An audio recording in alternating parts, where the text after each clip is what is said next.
नमस्कार. गुरुज्ञान ज्योतिष क्लासमध्ये आणि मार्गदर्शनमध्ये मी स्वप्नील देशपांडे तुमच्या सर्वांचं सहर्ष स्वागत करत आहे. आज आपण विषय घेऊन आलेलो आहोत.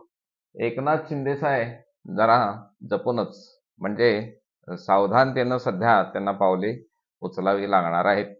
असं मी का म्हणतोय आणि त्यांचं सध्याचं ग्रहमान काय आहे हे आपण त्यांच्या राशी कुंडलीवरून बघायचं आहे. विषयाकडे वळण्या अगोदर तुम्हाला तुमच्या कुंडलीबद्दल काहीही जरी प्रश्न असतील तर तुम्ही आम्हाला प्रश्न व्हॉट्सअपवरती विचारू शकता. 9822119472 हा आपला नंबर आहे या ठिकाणी लिहिलेला. जन्मवेळ, जन्मतारीख, जन्मस्थळ आणि तुमचे काही प्रश्न हे लिहून आम्हाला पाठवायचे आहेत.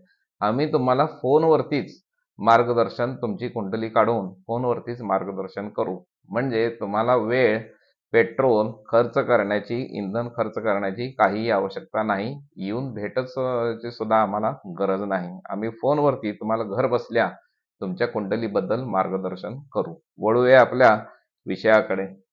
एकनाथ शिंदे साहेब जरा जपूनच. त्यांची जन्मवेळ आहे, जन्मतारीख आहे 9 फेब्रुवारी 1964 साली. त्या दिवशी रविवार होता आणि पूर्ण दिवसभर धनुरास त्यावेळेला होती. म्हणजे चंद्र हा पूर्ण दिवसभर धनु राशीमध्ये होता. या ठिकाणी धनुरास पहिल्या स्थानामध्ये लिहिलेली आहे. चंद्र केतू यांची कुंडलीमध्ये युती आहे. तसेच मकर राशीमध्ये रवी, मंगळ आणि बुध हे त्यांच्या कुंडलीमध्ये आहेत. आणि मकर राशीतला मंगळ हा आपल्याला माहिती आहे की उच्चेचा असतो आणि असा असलेला मकर राशीतला मंगळ हा राजकारणामध्ये यश चांगल्या पद्धतीनं देतो आणि धाडस राजकारणामध्ये चांगल्या पद्धतीने मिळते. आणि त्याच्याबरोबर रवी सुद्धा असल्यामुळे रवी मंगळ यांची सुद्धा या ठिकाणी युती झालेली आहे. कुंभ राशीमध्ये शनी आहे. हा सुद्धा त्यांच्या कुंडलीमध्ये चांगला योग आहे. म्हणजे स्वराशीचा कुंडली त्यांच्या कुंडलीत आहे. मीन राशीमध्ये गुरु, शुक्र त्यांच्या कुंडलीमध्ये आहेत. आता सध्याचा आपण जर ग्रहमान बघायला गेलो, म्हणजे मध्ये आपण त्यांच्या कुंडलीचा अभ्यास सुद्धा केलेला आहे. सध्याचं ग्रहमान असं आहे की कुंभ राशीमध्ये सध्या राहू आहे आणि त्यांच्या ओरिजिनल कुंडलीमध्ये सुद्धा कुंभ राशीमध्ये शनी आहे. आणि ज्या वेळेला शनी आणि राहू कुंडलीमध्ये एकत्र येतात त्यावेळेला एक अनिष्ट ग्रहमान अशा लोकांच्या कुंडलीमध्ये तयार होतं.